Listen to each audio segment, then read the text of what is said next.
so often there's some sort of scientific data behind whatever they might be purporting. Yes. But the interpretations placed upon that data are so wild that often I find them miraculous, don't you? Yes, absolutely. And these things can be done in such a subtle way. And, you know, you get it in the museums. Yeah. You go into a museum. And you know, it's interesting because in the Smithsonian Museum in D.C., you can see one of these fossil propaleotheria that I mentioned before. Interestingly enough, they've actually put it next to a fossil of an extinct tapir. And I don't know why they did that, but then they've got the rest of the horse evolution.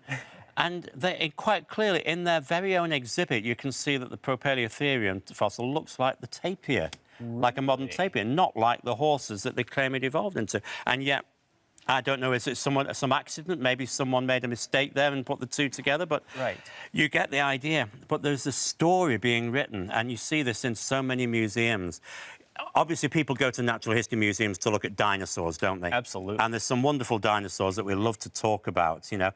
There's one with a really long name that I can never say this right. Can you tell me? Pachycephalosaurus. That's it. We were struggling before off camera trying to work out the name. The point is that this animal has got a very hard head. Okay, and that's actually so many animals. They have either Latin or Greek names that represent whatever their features are. So for Pachycephalosaurus, it's basically thick-headed lizard. And that's what it means. That's what the word means. And it has got a thick-headed skull. This is true. This is the actual science because the skeleton clearly has these bony things that we can see on that image. That is true. Okay. However, you then go to somewhere like that picture, like the displays that I've seen both in the Smithsonian in DC and in the Natural History Museum in London, and it shows these animals headbutting.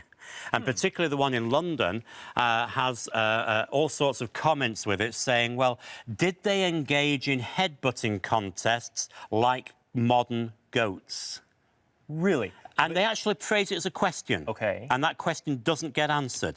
Did they engage in headbutting contests like modern goats? What information have they given you? But wait a second. They posed a question which they don't along answer. with an exhibit showing this happening. So when you walk away, you almost think, oh, well, there must be fossil evidence that this took place. Yes. Or else that somehow, magically, people who are very clever can look at the bones and work out the behaviour from the bones. And we need to emphasise, no, you cannot. There may be one or two things you can work out from bones. I'm not saying there is nothing there. You know, modern research has shown that their neck bones, sure, they had thick skulls, but their neck bones may not have taken the impact of headbutting.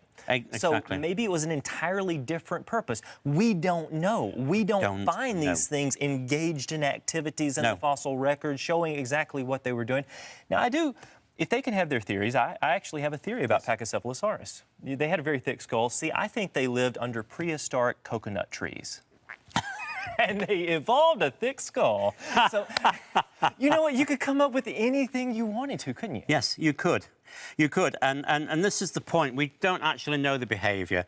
And it is perfectly legitimate to make a model to try and explain the evidence. There's no harm in that. Absolutely. It's the fact that these things are presented as being the truth and that almost innuendo is almost really being used in a sense to get information across in a way that they can actually plausibly deny later, because they can say, well, we didn't give you that information, we simply posed the question.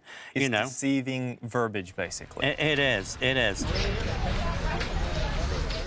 I think that in order to prove scientific fact, that it would be more than just word of mouth, that you would have to have something hard and established. Or you have to make sure it's a reputable source, which is getting harder and harder to find. So check the facts yourself, folks, even all those politicians. Because you have, I mean, there's the nature side, but then there's also like the medicinal side that they're like, well, we don't have a cure for cancer. Okay, well, you don't, but you have all these things that you say work but actually don't work. So no, I don't believe everything. It depends. I mean, I do my own, I like to do a little research as well. Not on everything, but on important things.